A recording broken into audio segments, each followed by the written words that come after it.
En Mar del Plata, ciudad bañada por el Atlántico, donde las olas susurran historias antiguas en la arena, se alzaba un gigante. No un gigante de piedra ni leyenda, sino de acero y sueños, construido con el sudor de generaciones. Era Industrias Mazza, un nombre que resonaba en cada esquina, en cada hogar, sinónimo de prosperidad, de futuro. Pero, como las mareas que suben y bajan, la fortuna de Mazza comenzó a menguar. Un murmullo, antes apenas audible, se convirtió en un lamento que resonó por los pasillos vacíos, por los almacenes silenciosos.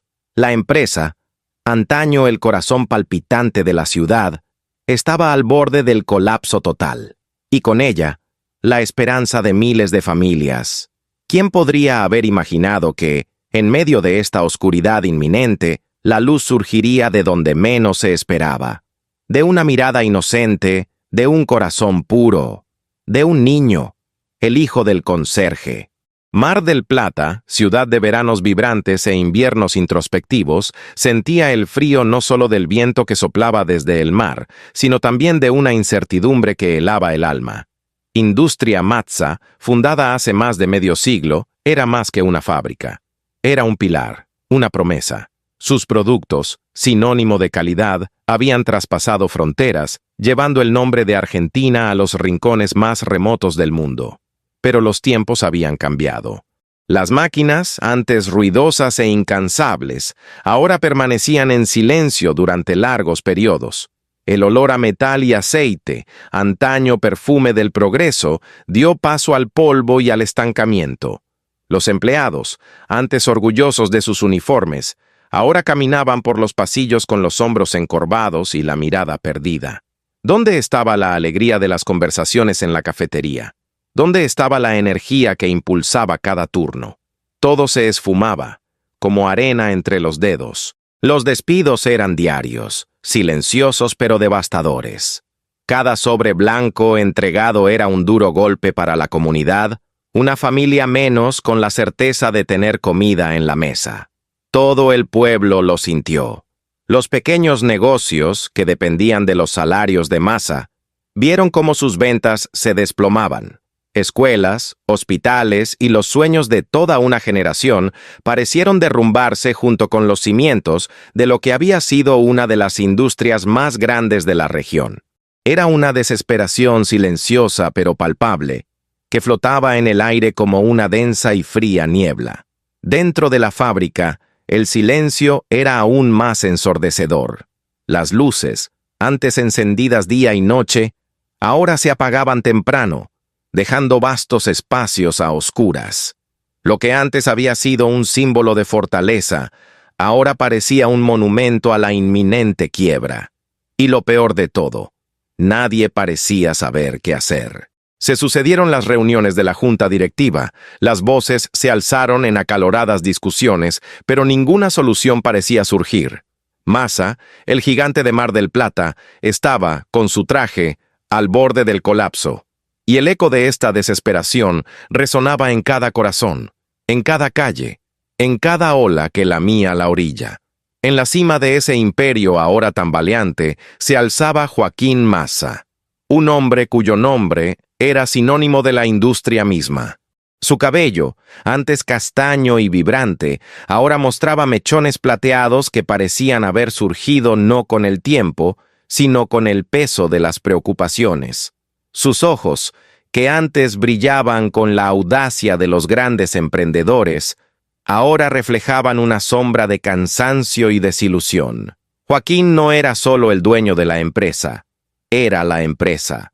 La heredó de su padre, quien la construyó desde cero, ladrillo a ladrillo, máquina a máquina. Creció escuchando el zumbido de los engranajes, el olor a metal, las risas de los trabajadores.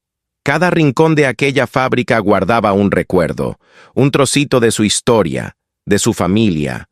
Y ahora, verla derrumbarse bajo su gestión, era un dolor que trascendía lo económico.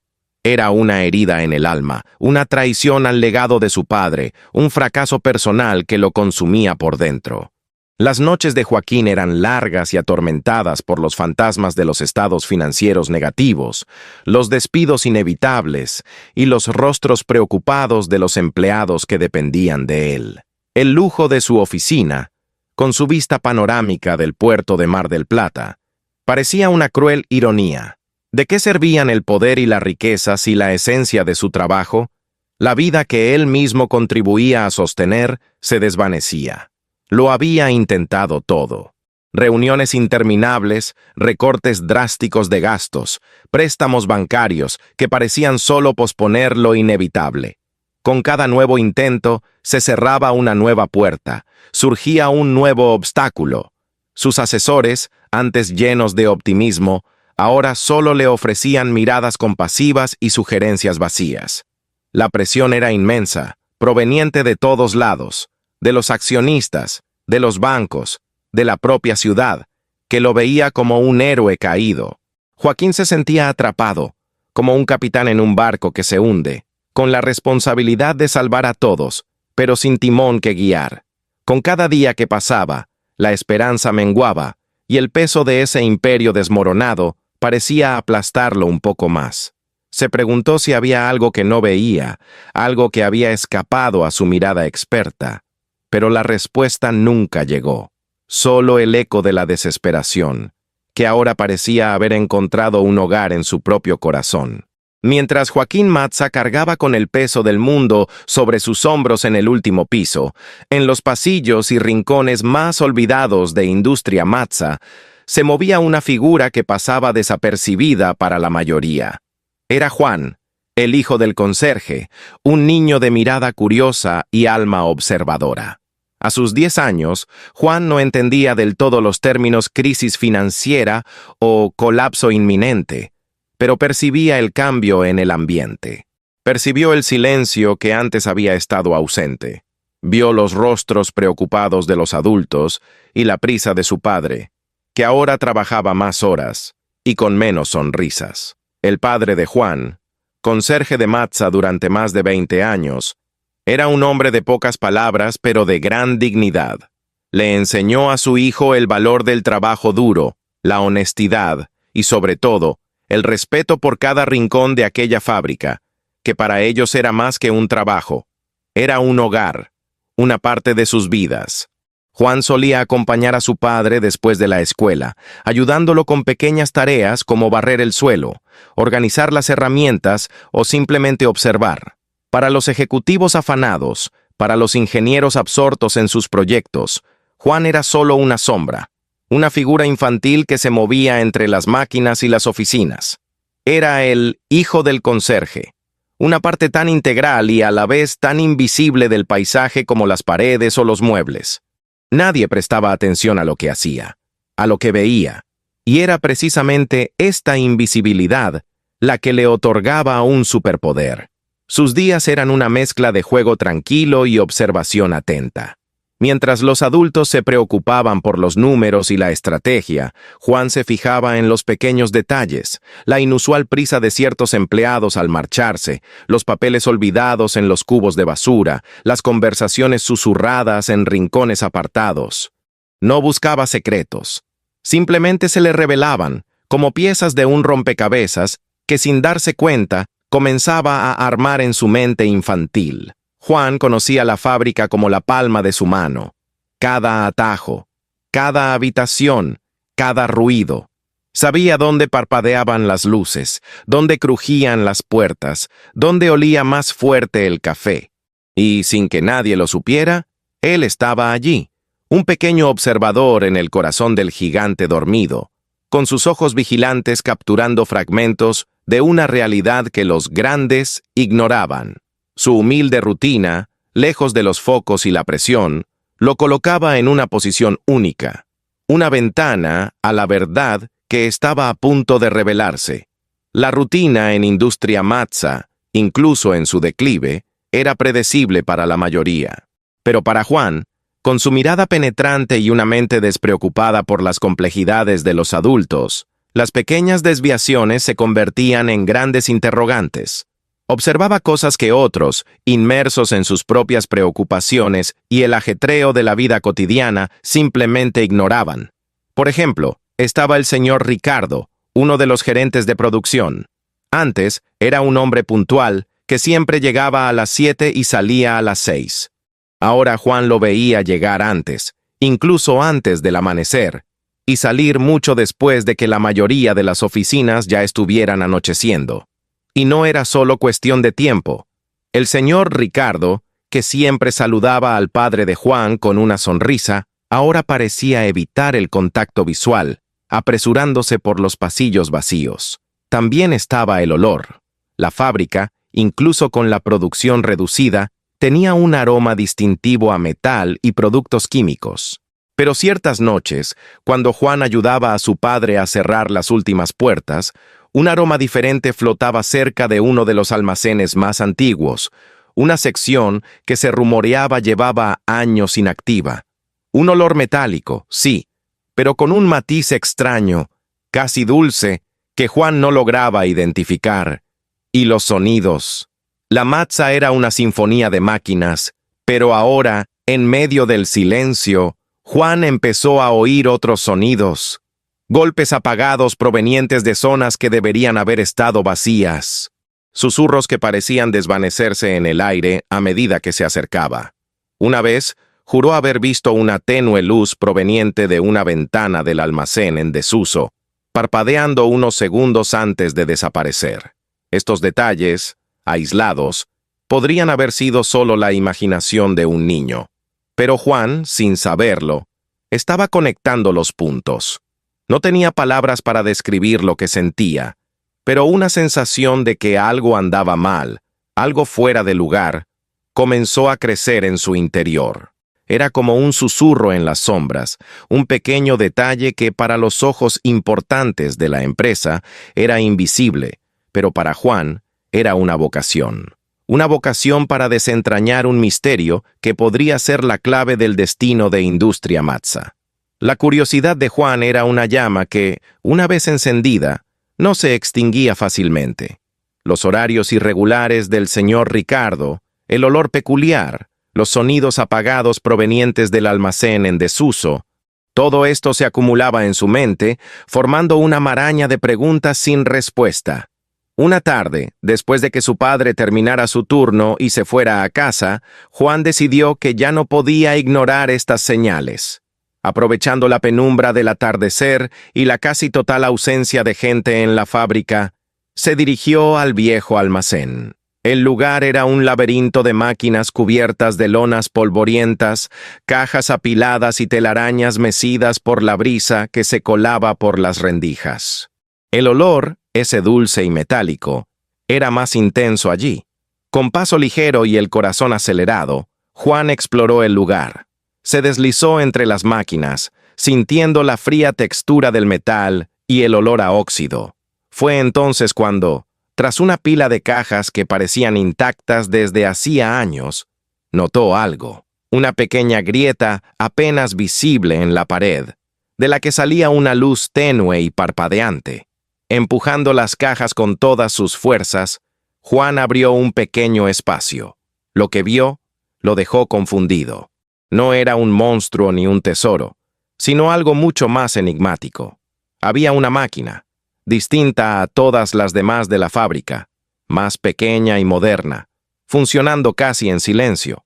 Junto a ella, pilas de un material que parecía ser el mismo que producía Industria Matza, pero con un color y una textura ligeramente diferentes. Y sobre una mesa improvisada había papeles, muchos papeles. Con la cautela de un joven explorador, Juan tomó uno de los documentos. Era un informe de producción, pero con un logotipo diferente en el encabezado. Un nombre que nunca había visto. Las fechas eran recientes, y los números eran altos, muy altos. No entendía el significado exacto, pero la sensación de que no debería estar allí era abrumadora. Oyó un ruido, unos pasos fuertes provenientes del pasillo. El pánico se apoderó de él. Juan rápidamente volvió a colocar las cajas en su lugar, ocultando la grieta y la máquina. Se acurrucó detrás de una de las máquinas más grandes, apenas respirando, mientras los pasos se acercaban y luego se alejaban. Cuando volvió el silencio, Juan salió de su escondite. Sostenía el papel arrugado en sus pequeñas manos, con el corazón aún acelerado. No sabía qué era, pero sabía que era importante. Un secreto oculto entre los escombros de un almacén olvidado, uno que nadie más parecía haber notado. Un secreto que, de alguna manera, estaba ligado al destino de Industrias Matza. Con el papel arrugado en las manos y la imagen de la misteriosa máquina grabada en la mente, Juan regresó a casa. Cayó la noche, pero el sueño lo eludió. Dio vueltas en la cama, con la mirada fija en el techo oscuro, mientras las piezas del rompecabezas que había armado inconscientemente empezaban a encajar de forma aterradora. No era un genio, pero sí inteligente. Sabía que Industrias Matza estaba en apuros. Había oído a su padre y a los demás empleados hablar de la falta de pedidos y la caída de la producción, pero el informe que tenía en sus manos hablaba de alta producción, de un producto que parecía de Matza, pero no lo era, y el logotipo diferente. No tenía sentido. Un torbellino de pensamientos invadió su mente infantil. ¿Debería decírselo a su padre? Pero el padre de Juan era un hombre sencillo que valoraba la discreción y la lealtad. Siempre decía: «Hijo, no te metas en tu propio camino. Cada uno cuida de lo suyo». ¿Y si decírselo a su padre lo metía en problemas? ¿Y si su padre no le creía? Luego estaba el miedo. Miedo a lo desconocido. Miedo de haber visto algo que no debía. Ese hombre que había oído acercarse al almacén. ¿Y si era peligroso? ¿Y si lo que había descubierto era algo que la gente quería mantener en secreto a toda costa? La fábrica, antaño un lugar de aventuras inocentes, ahora parecía esconder peligros que jamás había imaginado. Por otro lado, Juan vio el sufrimiento. Vio los rostros tristes de los empleados despedidos, la preocupación en los ojos de su madre mientras hacía las cuentas mensuales, el silencio denso que se cernía sobre la casa cuando su padre hablaba del futuro incierto. Amaba a Matza, amaba al padre que dedicó su vida a este lugar. ¿Y si esa información pudiera ayudar? ¿Y si ese secreto albergara la clave para salvar al gigante? El dilema era demasiado pesado para un niño de 10 años. Hablar abiertamente significaba exponerse, quizás poner en riesgo a su padre, o ser ignorado. Callar significaba cargar con una carga, una verdad que podía condenarlos a todos. Juan sentía el peso de la responsabilidad, una sensación extraña y nueva. Quería hacer lo correcto, pero ¿qué era lo correcto cuando la verdad parecía tan peligrosa y la omisión tan dolorosa? Esa noche, bajo la tenue luz de la luna que se filtraba por la ventana, Juan tomó una decisión que lo sacaría de su invisibilidad y lo colocaría, sin saberlo, en el centro de una conspiración mucho mayor de lo que hubiera imaginado. La decisión de Juan, tomada al amparo de la oscuridad, no fue fácil. No fue una valentía irreflexiva, sino el coraje nacido de la empatía, la observación del sufrimiento ajeno y una silenciosa lealtad al lugar que formaba parte de su vida. Sabía que necesitaba hablar con alguien importante, alguien que pudiera comprender lo que había visto. ¿Y quién más importante que el propio Joaquín Matza? A la mañana siguiente, el pequeño Juan se puso su mejor camiseta, la que su madre guardaba para ocasiones especiales. Con el informe arrugado y cuidadosamente doblado en el bolsillo, se dirigió a la oficina administrativa de la fábrica, un territorio que para él era casi tan lejano como otro país. Las oficinas eran un mundo de puertas cerradas, alfombras suaves y silencios formales, muy lejos del bullicio de los almacenes o la familiaridad del patio. Sabía dónde estaba la oficina de Joaquín Matza. Había visto a su padre señalar la ventana más alta del edificio principal y decir: «Allí trabaja el señor Matza, el dueño de todo esto». Sin embargo, llegar allí era otra historia.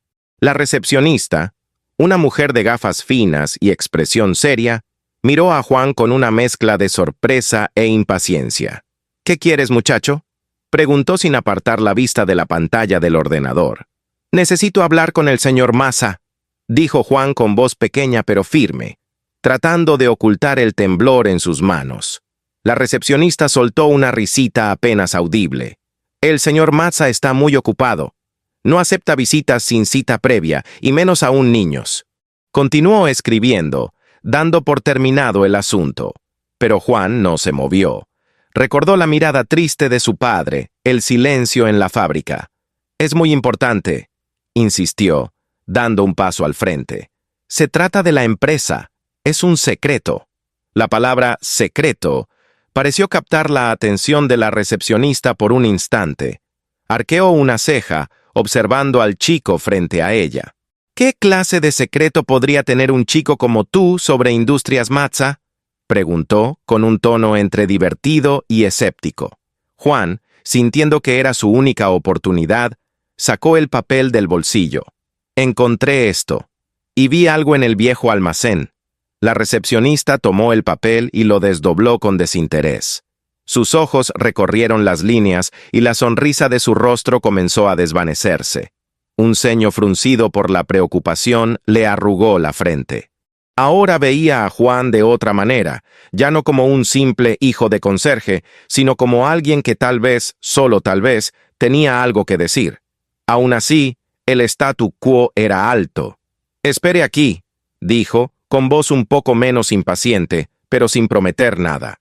Juan se sentó en una de las sillas grandes e incómodas, sintiendo el peso del mundo sobre sus pequeños hombros. Había dado el primer paso.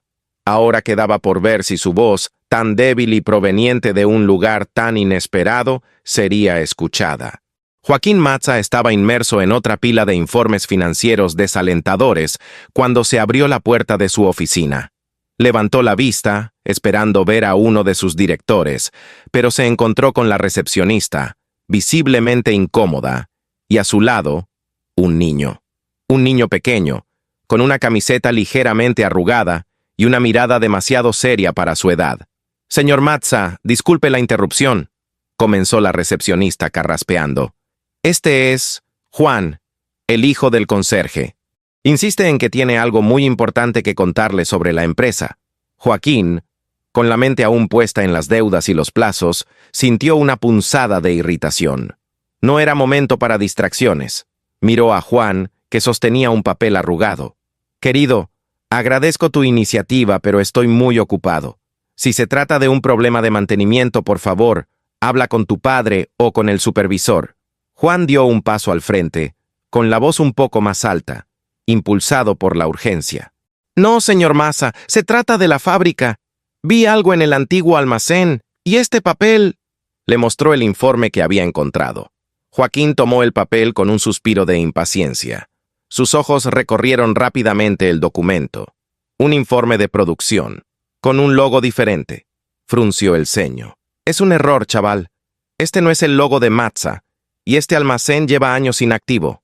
Le devolvió el papel a Juan con un gesto que indicaba que el asunto estaba zanjado. «Pero, señor Mazza, vi una máquina allí, y el señor Ricardo va para allá de noche», insistió Juan, con la voz casi como un lamento. Intentó desesperadamente transmitir la gravedad de lo que había presenciado, pero las palabras parecían perderse en el abismo que separaba sus mundos. Joaquín soltó una risa amarga. «¿Ricardo? ¿El jefe de producción? Debe estar haciendo inventario, o quizás revisando equipo viejo. No hay nada ahí, Juan. Es solo un viejo almacén. Y tú, con tu imaginación infantil, te habrás confundido». Se giró hacia la recepcionista. «Por favor, lleva al niño con su padre, y dile que tenga más cuidado con dónde va su hijo». La recepcionista, aliviada de poder poner fin a la embarazosa situación, tomó a Juan del brazo. El chico sintió un nudo en la garganta. Lo había intentado. Había reunido todo su coraje. Había enfrentado su miedo, y su verdad había sido descartada como una fantasía infantil. La decepción le dejó un sabor amargo en la boca. Mientras se lo llevaban, Juan echó una última mirada a Joaquín Mazza, quien ya había vuelto a sus papeles con el ceño fruncido por la preocupación. El dueño de la empresa, atrapado en su propia burbuja de desesperación y escepticismo, no había visto la urgencia en los ojos del chico ni la verdad en sus palabras. La voz de Juan, tan débil y proveniente de un lugar tan inesperado, había sido ignorada. Pero el destino a veces tiene sus propios planes para revelar lo oculto. Joaquín Mazza intentó apartar la imagen del niño y su papel arrugado, pero la escena persistía en su mente. Se desplomó en su silla, con la mirada fija en los gráficos que mostraban la abrupta caída de la producción y el inexplicable aumento de los precios de las materias primas. «No tiene sentido», murmuró para sí. «Compramos más, pero producimos menos. ¿Dónde está el cuello de botella? ¿Dónde está el error?» Ese día, el escepticismo de Joaquín empezó a verse erosionado por una serie de pequeños pero incómodos sucesos. Primero, llegó a su escritorio un informe de inventario de uno de los sectores más críticos de la fábrica, que revelaba discrepancias que, en su prisa y desesperación, había atribuido a errores burocráticos. Luego, una conversación con un proveedor de toda la vida, quien mencionó haber visto camiones Mazza a horas inusuales, cargando y descargando en una de las puertas laterales cerca del antiguo almacén. Pero el verdadero avance llegó cuando por casualidad recogió un producto de la competencia que uno de sus gerentes había traído para su revisión. Al examinarlo, algo le llamó la atención: la textura, el acabado. Era casi idéntico al que producía Mazza, pero con una pequeña, casi imperceptible diferencia en el tono del material. Y entonces recordó el papel arrugado de Juan, con ese logotipo diferente, y la descripción del niño de montones de un material que parecía igual al que producía Mazza Industries, pero con un color y una textura ligeramente diferentes. Un escalofrío recorrió la espalda de Joaquín. El viejo almacén. El olor extraño. Ricardo, el jefe de producción, trabajando en horarios inusuales. El logotipo diferente. Las piezas, antes sueltas y sin sentido, empezaron a encajar con una precisión aterradora.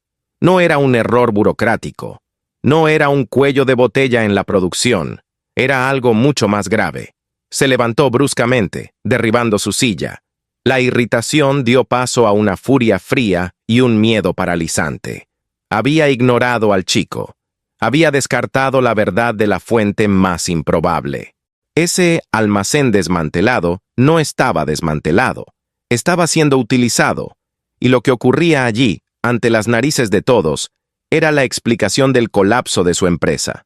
Joaquín corrió hacia la ventana, contemplando el complejo fabril. Recorrió con la mirada el tejado, buscando el lugar donde se encontraba el antiguo almacén.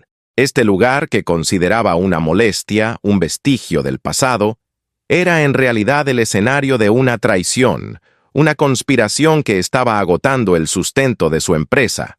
La pieza que faltaba en el rompecabezas no estaba en ningún informe financiero complejo ni en ninguna reunión de la junta directiva. Estaba en la observación pura y desinteresada de un niño, el hijo del conserje, que veía lo que los grandes ignoraban. El despertar de Joaquín Mazza fue doloroso, pero innegable. La gravedad de la situación lo golpeó con fuerza. Y ahora sabía que tenía que actuar. Rápido. La ira y la vergüenza dominaban a Joaquín Mazza. Ya no podía dudar. Esa misma noche, con la ayuda de unos pocos empleados leales y de confianza, y sin Ricardo, irrumpió en el viejo almacén. Lo que encontró confirmó cada palabra que el chico había dicho. La maquinaria moderna, operando clandestinamente, producía copias casi perfectas de los productos de Mazza, utilizando materias primas desviadas de la propia fábrica. El logotipo diferente pertenecía a una empresa fantasma, creada para vender estos productos en el mercado negro, socavando así los cimientos de Industria Mazza. El descubrimiento fue un golpe devastador, pero también una liberación. La incertidumbre que se cernía sobre la empresa se disipó, revelando la verdadera enfermedad que la consumía desde dentro. Ricardo, el director de producción, y una pequeña red de cómplices fueron confrontados y, sin salida, confesaron la trama. Se aprovecharon de la desesperación de la empresa y de la confianza ciega de Joaquín para enriquecerse a costa del legado familiar y del futuro de cientos de trabajadores. La noticia corrió como la pólvora, primero por los pasillos de la fábrica, luego por toda la ciudad. La indignación era generalizada, pero en medio de la furia surgió un rayo de esperanza.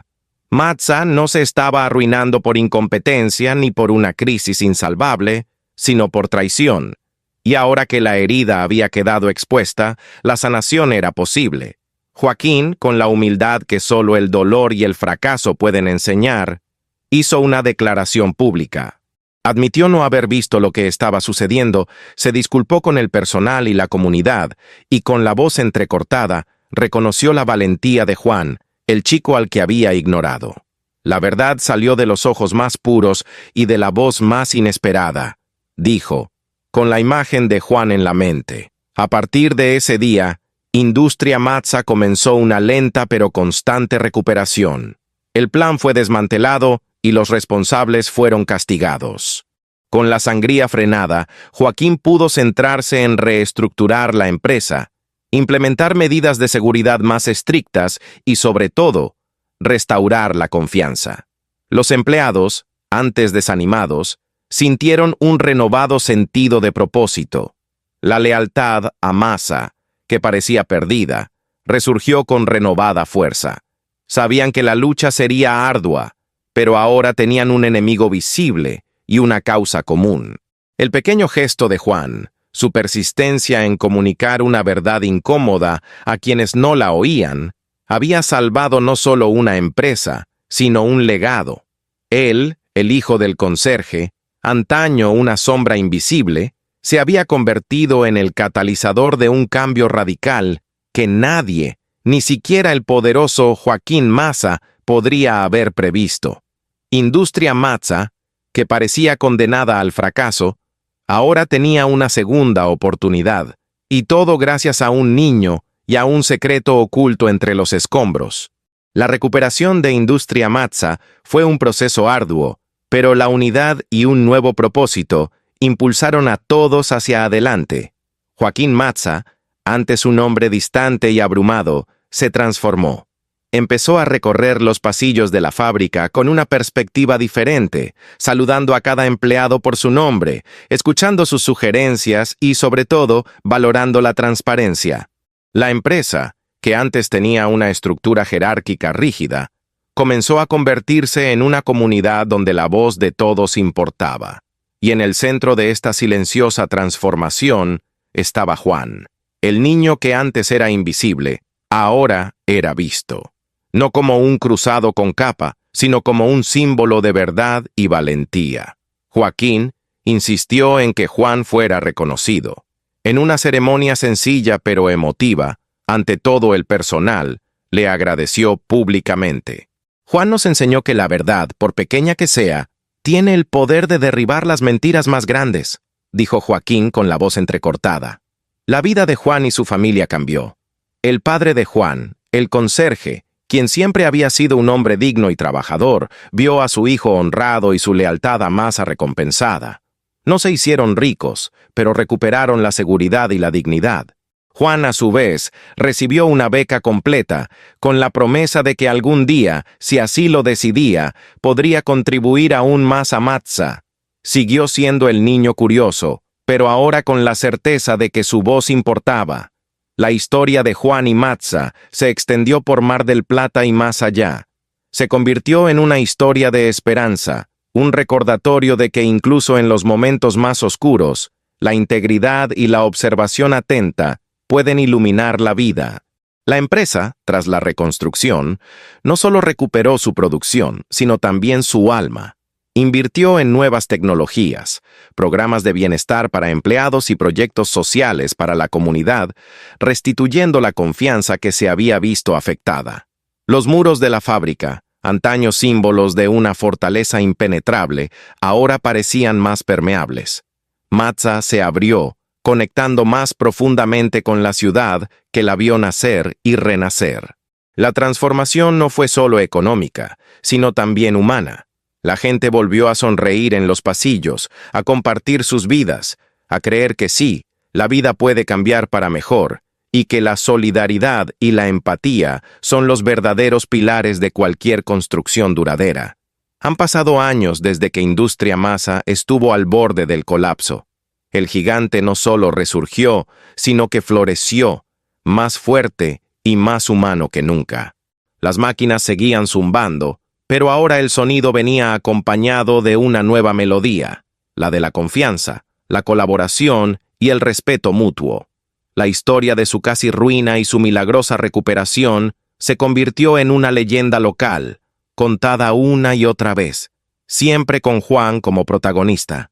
Joaquín Mazza, con el cabello ahora completamente blanco pero con un brillo renovado en la mirada, nunca volvió a ser el mismo. Aprendió la lección más valiosa de su vida, que el verdadero liderazgo no solo reside en la capacidad de gestionar números, sino en la humildad para escuchar, la sabiduría para reconocer los propios errores y la valentía para valorar las voces que surgen de los lugares más inesperados. Transformó Mazza en un modelo de gestión participativa, donde se fomentaba la comunicación y la dignidad de cada trabajador era innegociable. ¿Y Juan? El niño creció. Su mirada curiosa se transformó en la de un joven perspicaz, con la sabiduría de quien veía el mundo desde una perspectiva única. Aceptó la beca, se dedicó a sus estudios, pero nunca olvidó sus raíces. Regresaba a menudo a la fábrica, ya no para barrer, sino para conversar con los empleados, observar, aprender. Se convirtió en un vínculo vivo entre el pasado y el futuro de Mazza, un recordatorio constante de que la mayor fortaleza de una empresa no reside en sus ganancias, sino en su gente. La historia de Mazza Industry y Juan es un poderoso recordatorio de que la verdadera riqueza no se mide en cuentas bancarias ni en imperios construidos, sino en la capacidad de inspirar, acoger y transformar vidas. Es prueba de que la empatía, la resiliencia y la esperanza son los pilares que sustentan no solo a los negocios, sino a la humanidad misma. Ese día, cuando la empresa estaba al borde del colapso total y el hijo del conserje presenció algo que cambiaría la historia para siempre, no fue solo el día en que se reveló un secreto. Fue el día en que un hombre poderoso aprendió a escuchar, una comunidad se unió y un niño invisible demostró a todos que la mayor fortaleza puede, sin duda, surgir de los lugares más humildes e inesperados. Y esa, amigos míos, es una lección que resuena mucho más allá de las paredes de cualquier fábrica, resonando en los corazones de todos los que creen en la bondad y en la capacidad de empezar de nuevo.